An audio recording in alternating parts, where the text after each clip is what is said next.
Hello అందరికీ, welcome back to my channel Devsana's world. ఇవాళ మనము నాటుకోడి పులుసు అనే రెసిపీ నేర్చుకోబోతున్నామండి. సో దీనికి కావాల్సిన పదార్థాలు ఏంటంటే 3 ఆనియన్స్, 2 టొమాటోస్, 3 చిల్లీస్ తీసుకున్నాము.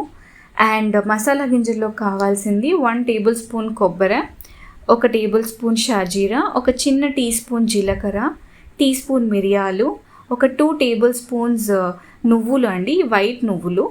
దీంతో పాటు 2 రెడ్ చిల్లీస్ తీసుకున్నామండి, ఆ తర్వాత చెక్క మొక్క. ఇవి కాకుండా ముందుగానే మనము చికెన్ అనేది కొంచెం మ్యారినేట్ చేసి పెట్టుకోవాలి. సో మ్యారినేషన్కి ముందుగా ఒక 1 ఫుల్ లెమన్ పిండేసి కొంచెం సాల్ట్ వేసి పసుపేసి బాగా 2-3 టైమ్స్ నీట్గా కడిగేసేయండి. ఎందుకంటే ఇది నాటుకోడి కదా, నాటుకోడికి కొంచెం స్మెల్ ఎక్కువ వస్తుంది. సో ఆ నీసు వాసన అనేది పోవడానికి కడిగేసేయండి మంచిగా. ఒకసారి కడిగేసిన తర్వాత దీంట్లో కొంచెం పసుపు, కారం, ఉప్పు, లెమన్ జ్యూస్ వేసి మ్యారినేట్ చేసేయండి. ఈ లోపల మనం ఒక ప్యాన్ పెట్టుకొని దాంట్లో ఒక 3 టేబుల్ స్పూన్స్ ఆఫ్ ఆయిల్ వేసుకోండి. నేను మస్టర్డ్ ఆయిల్ యూస్ చేస్తున్నాను.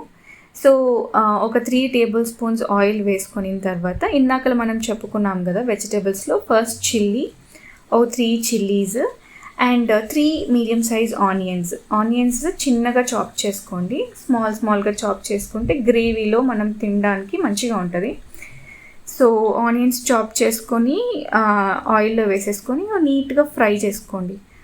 ఆనియన్స్ అనేవి రెడ్డిష్ బ్రౌన్ అవ్వాలి అండ్ చాలా సాఫ్ట్ అవ్వాలి. అప్పుడు వరకు మీరు టొమాటో వేయకూడదు, ఎందుకంటే once onions are very soft అవి మనకి గ్రేవీలో తినడానికి బాగుంటుంది. సో మీరు వీడియోలో చూసినంతగా ఆనియన్స్ చూడండి ఎంత రెడ్డిష్ బ్రౌన్ అయ్యాయో. వీటిని ఒక్కసారి టాస్ చేసేసి మన నెక్స్ట్ ఇంగ్రీడియంట్ టొమాటో ఉంది కదా, టొమాటో వేసేసుకుందాం. టొమాటో కూడా స్మాల్గా చాప్ చేసుకోవాలి, చిన్న చిన్న పీసెస్గా, సో దట్ అవి గుజ్జులాగా తయారవుతుంది వన్స్ అది ఉడికినాక. సో టొమాటో కూడా వేసేసి మంచి ఆనియన్స్లో టాస్ చేసేయండి. వన్స్ టొమాటో వేసిన తర్వాత కాసేపు మూత పెట్టేసి ఉంచేయండి. సో మీరు చూస్తున్న విధంగా బాగా కలిపేసి మూత పెట్టేయాలి. మీరు కావాలంటే దీంట్లో కొంచెం సాల్ట్ అండ్ కొంచెం పసుపు యాడ్ చేసి మూత పెట్టచ్చు. ఎందుకంటే ఆ సాల్ట్ అండ్ పసుపు ఏం చేస్తాయంటే ఆ టొమాటోని బాగా మగ్గనిచ్చి ఒక గుజ్జులాగా తయారవడానికి హెల్ప్ చేస్తాయి ఆ 2 ఇంగ్రీడియంట్స్. సో మీరు చూస్తున్న విధంగా బాగా కలిపెట్టేసాము ఇప్పుడు మనము. అండ్ ఇప్పుడు మనం దీంట్లో మూత పెట్టేస్తాము.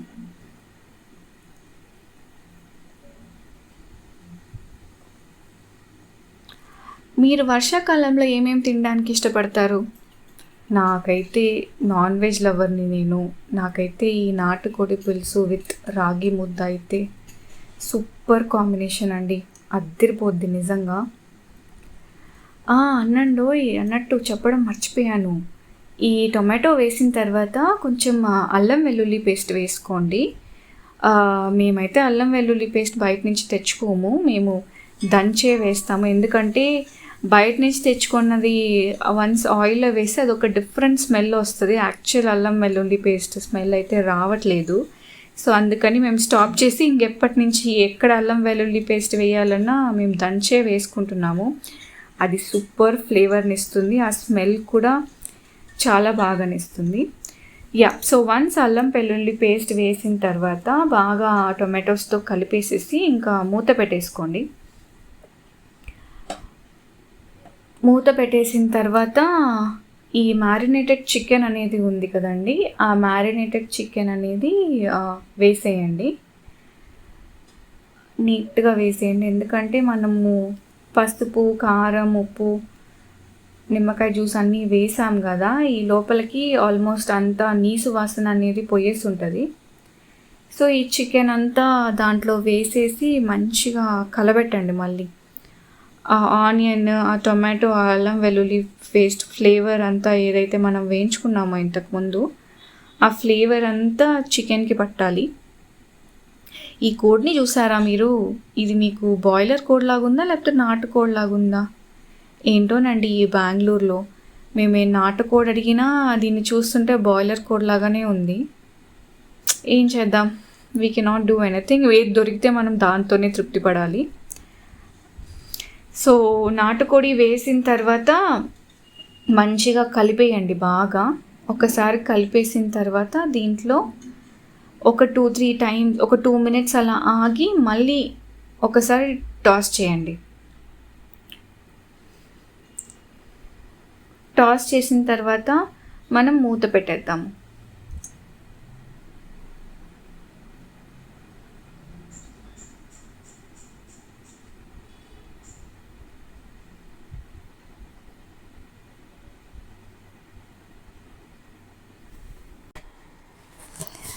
ఒకసారి చికెన్ అంతా మంచిగా దాంట్లో టాస్ చేసిన తర్వాత ఒక చిన్న టీ స్పూన్ కారం వేసుకోండి. ఒకవేళ మీకు కారం ఎక్కువ తినాలనిపిస్తే ఒక 2-3 స్పూన్స్ వేసుకోండి. మా కారం అయితే చాలా ఎక్కువగా కారం ఉంటుంది, ఎందుకంటే ఇవి బెంగళూరు మిర్చి అండి. బెంగళూరు మిర్చి మీకు తెలిసే ఉంటుంది, చాలా కారం ఉంటుంది. అందుకే మాకు ఒక చిన్న టీ స్పూన్ కారం అనేది సరిపోతుంది. మీరు ఒకవేళ కారం లవర్స్ అయితే ఒక 2-3 స్పూన్స్ వేసుకోండి. బాగా కారం వేసుకొని తర్వాత మూత పెట్టేసేయండి. మూత పెట్టేసి ఒక 10 minutes లో ఫ్లేమ్లో చికెన్ అనేది కుక్ చేయండి. చికెన్ కుక్ చేసి ఆ తర్వాత మూత తీసి చూస్తే మీకు ఆల్రెడీ అర్థమైపోయి ఉంటుంది. చికెన్లో ఉన్న జ్యూసెస్ అన్నీ ఏవైతే ఉన్నాయో అవన్నీ వాటర్ రూపంలో రిలీజ్ అయిపోయినాయండి వెజల్లోకి. సో ఈ వాటర్ డ్రై అయ్యేంత వరకు మనం చికెన్ కుక్ చేయాలి. ఈ వాటర్ డ్రై అయ్యేసరికి మనకు almost 70% of the chicken cook అయిపోద్దండి. అండ్ మీకు తెలిసినట్టు ఇది నాటుకోడి కదా, సో కొంచెం ఎక్కువ టైమే పడుతుంది. యూజువల్గా బాయిలర్ కోడి అయితే దాంట్లో రిలీజ్ అయిన వాటర్తోనే చికెన్ అనేది 100% కుక్ అయిపోతుంది. బట్ దీనికైతే కొంచెం మనం వాటర్ యాడ్ చేయాల్సి ఉంటుంది. ఇది కుక్ అవ్వడానికి కొంచెం టైం అనేది డెఫినెట్గా పడుతుందండి కంపేర్ టు బాయిలర్ కోడి. సో మీరు చూసినంత విధంగా మనం ఒకసారి టాస్ చేసి నీట్గా ఆ తర్వాత మళ్ళీ మూత పెట్టేద్దాము. ఒక 3-4 minutes అలా మూత పెట్టేసిన తర్వాత మీరు చూస్తున్నారు కదా, వాటర్ అనేది ఆల్మోస్ట్ డ్రై అయిపోయింది, చికెన్లో ఉన్న వాటర్ అనేది. అండ్ మీరు చూస్తున్న విధంగా చికెన్ ఆల్మోస్ట్ 70% వరకు కుక్ అయిపోయిందండి. దీన్ని బాగా టాస్ చేయండి అడుగంటకుండా, లేకపోతే మళ్ళీ అడుగంటితే అదొక డిఫరెంట్ స్మెల్ వస్తుంది, మనం తినలేము అప్పుడు. నేను చెప్పిన విధంగా మనం ఇప్పుడు వాటర్ యాడ్ చేసుకోవాలి, ఎందుకంటే ఇది నాటుకోడి కదా. సో ఒక 2 full glasses of water add చేసుకుందాం, ఎందుకంటే మన రెసిపీయే నాటుకోడి పులుసు. సో పులుసు లేకుండా ఎలా అండి నాటుకోడి. సో అందుకని ఒక 2 full glasses of water add చేసుకొని చికెన్ని మళ్ళీ ఒక 2-3 times నీట్గా టాస్ చేసుకుందాము. టాస్ చేసుకొని మనం మళ్ళీ మూత పెట్టేసుకుందామండి.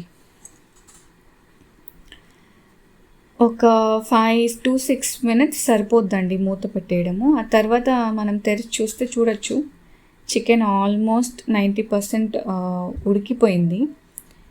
మీకు ఉడికిందా లేదా అని ఎలా తెలుసుకుంటారండి? మీరు చూస్తేనే తెలుస్తుందా, లేకపోతే పట్టుకొని చూస్తారా మీరు? నాకైతే పట్టుకొని చూస్తే కానీ అర్థం కాదండి, అదేంటో నాకు అర్థం కాదు. కానీ మా మమ్మీ, మా హస్బెండ్ వాళ్ళందరూ చూస్తేనే వాళ్ళకి అర్థమైపోతుంది చికెన్ ఉడికిందా లేదా అని. సో చూడండి, అలా గట్టిగా ఊడొచ్చిందంటే చికెన్ ఉడికిపోయినట్టు. నేనైతే చేత్తో కూడా పట్టుకున్నా అండి, చేత్తో పట్టుకొని చూశాను. అప్పుడు నాకు అనిపించింది ఓకే 90% చికెన్ ఉడికిపోయిందని. సో దాన్ని బట్టి నేను డిసైడ్ అయ్యాను ఓకే 90% ఉడికిందని. ఇప్పుడు ద టైమ్ ఫర్ మసాలా అండి. మీకు ఆల్రెడీ నేను ప్రీవియస్గా మసాలా గింజలు చూపించినట్టున్నాను, మళ్ళీ రిపీట్ చేస్తాను. ఒక చిన్న టేబుల్ స్పూన్ కొబ్బరి తీసుకోండి, ఒక 2 teaspoons నువ్వులు, 1 టేబుల్ స్పూన్ జీలకర్ర, 1 స్పూన్ షాజీరా, ఆ తర్వాత చెక్క అండి, ఒక మీడియం సైజ్ చెక్క తీసుకోండి, ఒక 2-3 మొగ్గలు, యాలక్కి అనేది ఒక 2, ఆ తర్వాత 1 టీ స్పూన్ మిరియాలు అండ్ 2 మిరపకాయలు. ఆల్రెడీ కారం వేసాం కదా అండి, దీంట్లో మీరు చూసి వేసుకోండి మిరపకాయలు. సో ఇవన్నీ మనము మీడియం ఫ్లేమ్లో ప్యాన్లో రోస్ట్ చేసి అవి చల్లారాక మిక్సీ పట్టాలండి. అట్లానే మిక్సీ పట్టకూడదు, కొంచెం రోస్ట్ చేసి మీడియం ఫ్లేమ్లో ఆ తర్వాత మిక్సీ పట్టాలి. అలాగే మీరు స్క్రీన్ మీద చూస్తున్నట్టు ధనియాల పొడి నేను ఆల్రెడీ ఇంట్లో చేసుకున్నానండి మాన్యువల్గా. నేను ప్యాకెట్ ధనియాల పొడి యూస్ చేయను. ఒకవేళ మీ దగ్గర ధనియాల పొడి ప్యాకెట్లో ఉంటే మీరు అది వేసుకోండి.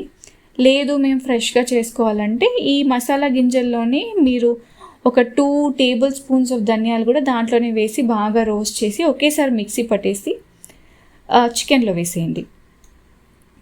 సో చికెన్లో వేసిన తర్వాత బాగా కలపండి. బాగా కలిపిన తర్వాత ఈ మసాలా అనేది ముక్కలకి బాగా పట్టాలి. అండ్ ఇంకొకటి ఏంటంటే మీరు ఈ టైంలోనే సాల్ట్ అండ్ కారం చెక్ చేసుకోండి. ఒకవేళ సాల్ట్ తగ్గినా లేకపోతే కారం ఏమన్నా ఇంకా ఎక్కువ కావాల్సి ఉంటే మీరు ఇప్పుడే అడ్జస్ట్ చేసుకోవచ్చు. సో ఒకవేళ మీకు ఉప్పు అలాంటివి తగ్గినా ఇప్పుడు వేసేసుకొని ఇంకా మూత పెట్టేసేయండి. నాకైతే కరెక్ట్గా ఉంది, సో నేను ఏం యాడ్ చేయట్లేదు. సో మసాలా అంతా బాగా మిక్స్ చేసేసి నేను ఇంకా మూత పెట్టేస్తాను. మూత పెట్టేసిన తర్వాత ఆల్మోస్ట్ ఒక 3 to 4 minutes 5 minutes maximum medium ఫ్లేమ్లో దాన్ని బాయిల్ అవ్వనివ్వండి.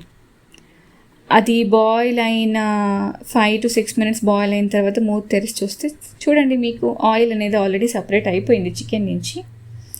ఒక హ్యాండ్ ఫుల్ ఆఫ్ కొత్తిమీర వేసేసుకోండి.